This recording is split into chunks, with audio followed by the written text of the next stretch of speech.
looks like Nakai is going to be popping up over here to show all of you one of our high energy behaviors called a breach.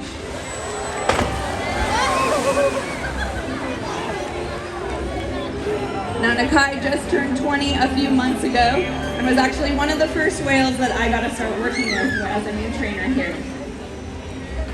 Coming up right here in the center of the pool is Keet. Now Keet is 28 years old, and if you've ever walked around our facility and seen a whale snoozing at the surface or blowing bubbles at the wall, that's probably Keet. We call him our gentle giant. All right, so it looks like the first session we're going to be working on is a learn. And Morgan is going to be talking to you specifically what they are looking for in this session. All right, there we go. Good afternoon, everybody.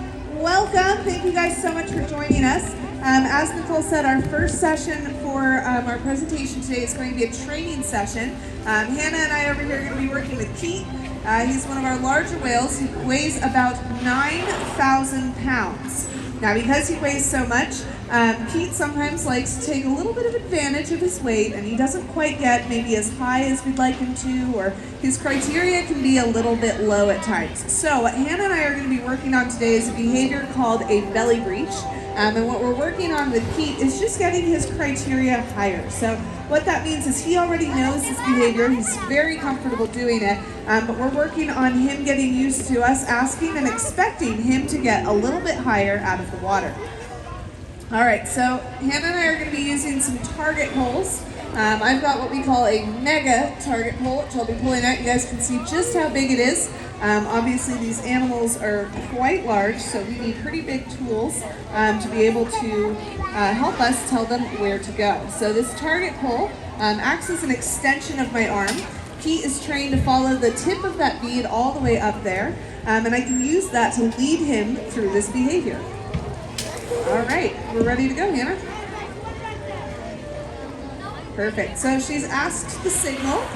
Again, like I said, he knows this behavior, he's comfortable with it, but we're just working on him getting a little bit higher and getting his tail to lift out of the water. So he's going to do what we call a sighting bow first. That just allows them to kind of get their bearings, get a little bit of momentum. So here he goes. All right, and then I'm going to tap, tell him where I want him to come up, and then Hannah is going to help him out with his tail loops now.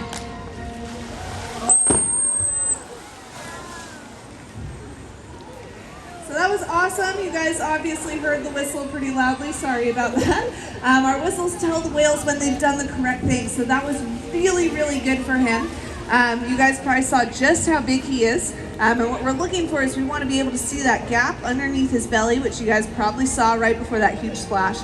And then we're looking for him to actually put some effort into lifting his tail when he comes out of the water, which he also did. So that was really, really good for Keet. Let's go one more. Why don't we go the other direction? So just to rehearse it and make sure that Keet's actually learning and understanding what we want, we're going to ask this behavior one more time, which is a famous term with trainers, one last time. Sometimes it works out for you, sometimes it doesn't. So we're going to have Keet go. Speed of light, that one. There he goes.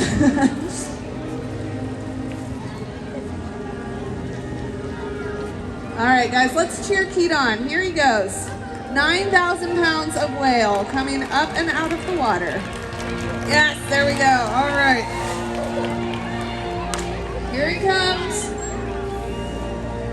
And go ahead and tap.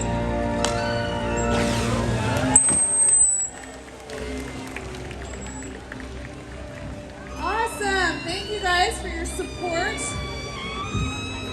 Keet's doing absolutely amazing. So that's been really good. When we started kind of working on his criteria, it looked more like a belly flop where he just kind of came a little bit up and then flopped back down. So the fact that we're actually getting some airspace underneath his belly and then his tail's lifting is really, really impressive. Again, for a 9,000 pound animal.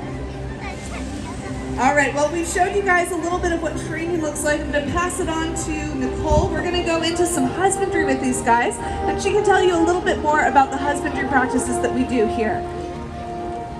All right, thanks, Morgan. So if you have not heard the term husbandry before, it's simply a broad term covering a bunch of medical behaviors. So we have, like I mentioned before, our team of veterinarians on site who can come check out our whales.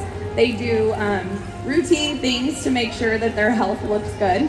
We can do voluntary blood draws, which is something that I personally think is really awesome because it is hard for me to do that at the doctor. So the fact that we have built up our relationship with these whales and they voluntarily let us do that with them, I think is something that's really cool. And just kind of going off with that, the relationship that we build up with these animals is one of the most important things for everything that we do. So as you can imagine, having animals that weigh thousands and thousands of pounds, if they don't want to do something, they're not going to do it. For example, the plan we had for this presentation before, and our whales decided they wanted to do something else. So everything goes based on that relationship, and so we work really hard every day making sure that we are always a positive experience for these whales.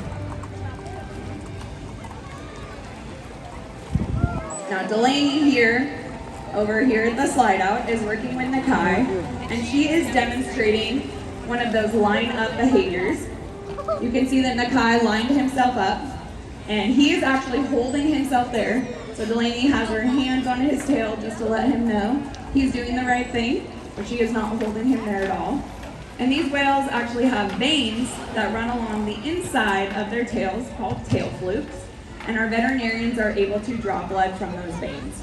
It's very impressive. Now if you look across the pool, Hannah over there was working on teeth behavior with Keet. So we clean our whales' teeth. Their teeth are actually very fascinating. They're pretty soft. You would expect that a top predator would have very strong teeth, but theirs are actually very soft. So we want to make sure that we are taking care of their teeth.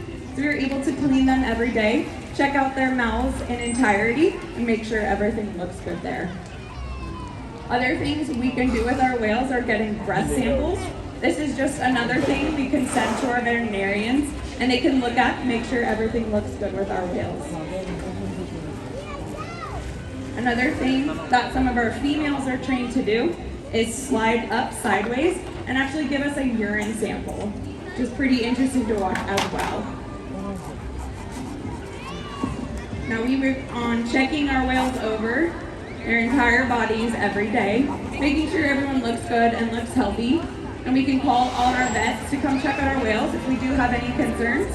But like I mentioned, they just come out from time to time, get their faces in front of the whales to make sure that they're not strangers and our whales are comfortable with them as well.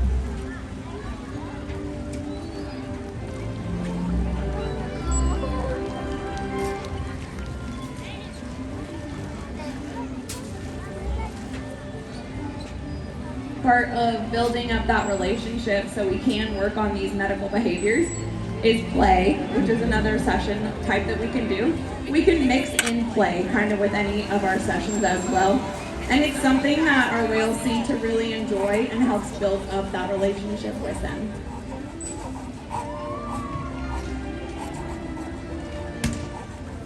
All right, so it looks like the last session we are going to talk about is an exercise session. So just like all of us, we want to make sure that our whales stay physically fit. So we are going to demonstrate what an exercise will look like with Keet and Nakai. All right, so Morgan is going to talk about this session, and I'm actually going to go grab one of those target poles, and you can watch and see how it's used in a little bit, kind of a different situation. All right, so as Nicole said, we're going to be finishing up with an exercise session. Now, exercise can look a lot of different ways for these guys. Just like you or I, we might go to the gym. One day you might lift heavy, one day you might do cardio. So we can do similar things with our whales, not obviously lifting weights, but we can do different types of exercise. So we can do things that include breath holds. Keet here is actually trained to go down underwater and swim laps underwater, so getting him to exercise in kind of a different way. Now what Hannah sent him on is a behavior called a porpoise, or a pork. If you guys came to our presentation earlier today, you might have heard a little bit about this behavior. But this is a behavior that these guys can actually build up a lot of speed. In the wild, you'll see them doing this to kind of catch speed. They'll play in the wakes of boats or in waves. Now Keet, like I said, 9,000 pounds. This is actually moving pretty quickly for him, which is awesome. You'll see our trainers around the pool using target pulls to let him know where they want him to go. And just like I said, this is kind of like a cardio session for Keet. So we're trying to get his heart rate up, get him breathing a little bit faster. Just like we have to go to the gym, we like to keep our whales in shape as well. And so this is a really good way for us to do this. Now a lot of different types of exercise sessions happen here. We have one that we like to call the Shamu 500, where we actually open up the gates to these back two pools, and we will have the whales fast swim throughout those, kind of like big racetrack. All right, so what Hannah's doing is now that she's got his heart rate up a little bit, she's asked him for a behavior called fast swim. These guys can swim almost 30 miles per hour. So those target pulls are being used now to encourage him, hey, come on this way, let's go, pick up the speed. Now, like I said, Keet is one of our slower whales. He's a little bit lazier. He doesn't quite love the gym, but he's actually doing really, really well. And again, we use those target pulls at this point. Like I said earlier, he doesn't know the behavior, so this is just to encourage him. And you guys can see just how much water these guys actually move. So when they get going, they can move quite a bit of water over the glass.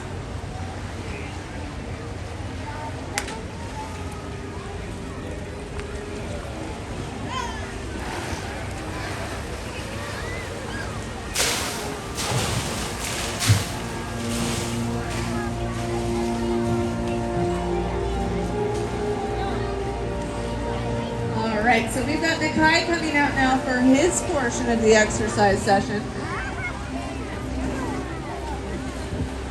And what Nakai's going to be doing are going to be some perimeter splashes. Now, this is often a fun behavior that we do during our presentation to get all of you guys wet, so heads up, you might be getting wet.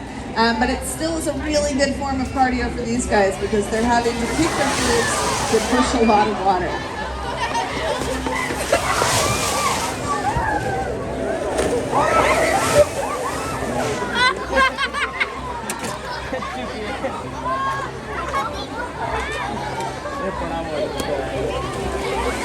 There we go.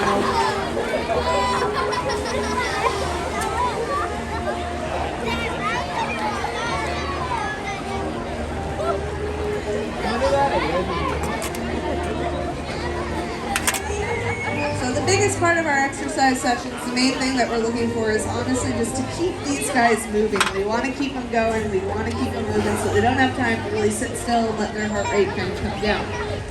So what Hannah's just asked is a behavior called, we call it a TNT, but these guys use it to stun fish when they're hunting in the wild. So you'll see him come down, and he's going to put a lot of force into kicking his flukes up. Should make a pretty good sound. There it is.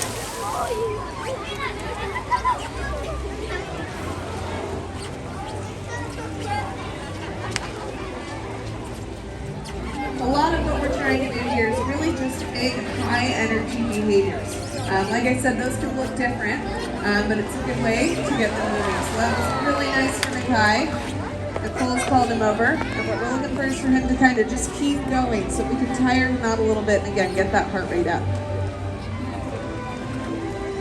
Now we weigh our whales every week, so we can actually maintain their health. We know where they're supposed to be, and that allows us to make sure that they are getting enough exercise, that they are getting the right diet.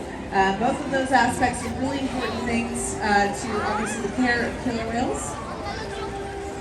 And so we try to do these sessions multiple times a week to make sure that their weight is correct, that's a good healthy weight for them, and that their diet suits them.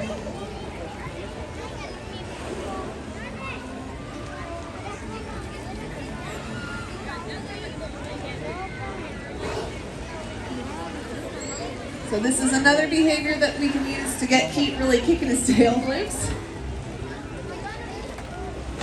There it is. And you guys can see the power of those tail flukes. So Really what we're looking for here is just maximum effort, again, to get him moving.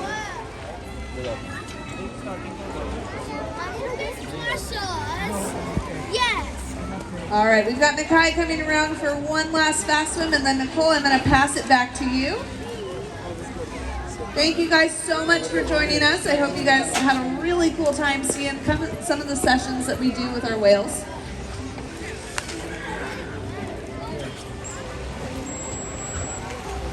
All right, Nicole, I'll pass it back to you.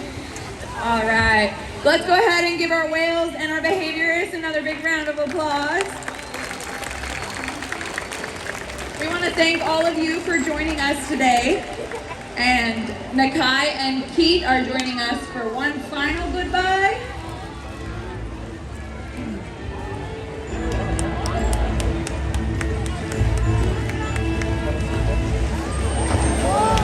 There we go. If you guys would like to continue your inside look adventure, we are showing special screenings of Sea Rescue, as well as having conversations with our rescue team and community partners. We're also going to be having displays of some of the equipment we use in presentations and rescues. You can purchase an inside look scavenger hunt at the front of the park, or join us for one of our educational talks happening at Wild Arctic, Sea Lion Point, and Penguin Encounter. If you have any questions, I'll be hanging out for a few minutes to answer them. Thank you again so much for joining us today.